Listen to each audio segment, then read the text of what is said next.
যারা মাছ খেতে একদমই পছন্দ করেন না তাদের জন্য আমার আজকের এই রেসিপি। হ্যালো, আসসালামু আলাইকুম ভিউয়ার্স, কেমন আছেন সবাই? হোমমেকার কিচেনে আপনাদের স্বাগতম। যারা মাছ খেতে পছন্দ করেন না কাটার জন্য, তারাও এটি খেতে পছন্দ করবেন আশা করছি। আজকে রেসিপিটি ঠিক এমনই একটি রেসিপি। তো চলুন দেখে নিই। আমি এর জন্য রুই মাছ নিয়েছি। এখানে রুই মাছটা সেদ্ধ করে আমি কাটা ছাড়িয়ে নিয়েছি।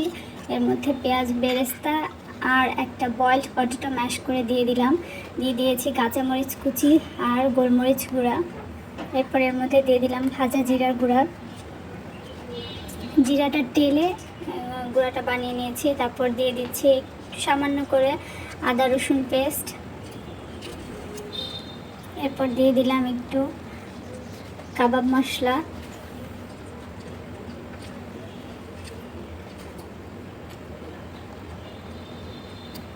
এর মধ্যে দিয়ে দিচ্ছি একটু গরম মশলা গুঁড়া, দিয়ে এটাকে খুব সুন্দর করে মেখে নেব। দিয়ে দিলাম একটু লেবুর রস, এক ফালি লেবুর রস দিলেই হবে, খুব বেশি দিলে আবার টেস্টটা একটু টক টক হয়ে যাবে। আর যেহেতু আমি লবণ দিয়ে মাছটা সেদ্ধ করেছিলাম, এই জন্য পরে মাখানোর পরে একটু টেস্ট করে আমি একটু লবণটা অ্যাড করে দিলাম। এখন এটাকে শেপ দিয়ে নেব। তো যেহেতু আমি ফিশ কাটলেট বানাচ্ছি, আমি এটা কাটলেটের মতো শেপ দিয়ে নিয়েছি। আপনাদের পছন্দ মতো আপনারা শেপ দিয়ে নেবেন।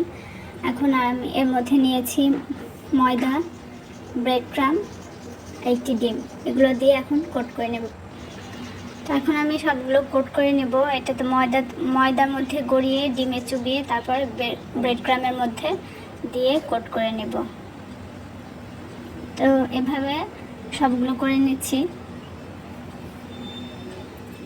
দেখতে পাচ্ছেন আমার সবগুলো কোট করা হয়েছে। এটা আমি এখন কিছু সময়ের জন্য ফ্রিজে রেখে তারপর ভাজতে চলে যাব। তো ভাজার জন্য আমি কড়াইয়ের মধ্যে তেল দিয়ে দিয়েছি।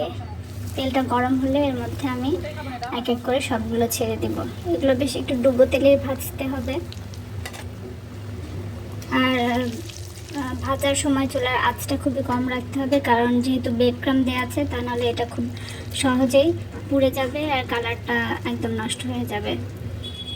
আর এটা বারবার উল্টে পাল্টে সুন্দর করে ভেজে নেব।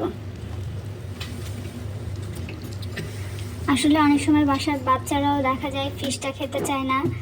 তো যারা আসলে মাছটা খেতে অপছন্দ করে, বাসার বাচ্চা হোক বা বড় যে কেউই হোক, এর জন্য এ ধরনের ফিশ কাটলেট অথবা ফিশ কাবাব খুব পছন্দের একটি রেসিপি হতে পারে। তো আমার ভাজা হয়ে গিয়েছে, আমি উঠিয়ে নিচ্ছি। আমি এখানে টমেটো সস দিয়ে সার্ভ করেছি। আপনারা আপনাদের পছন্দ মতো সার্ভ করে নেবেন। তো কেমন লেগেছে অবশ্যই কমেন্টস করে জানাবেন। আসসালামু আলাইকুম।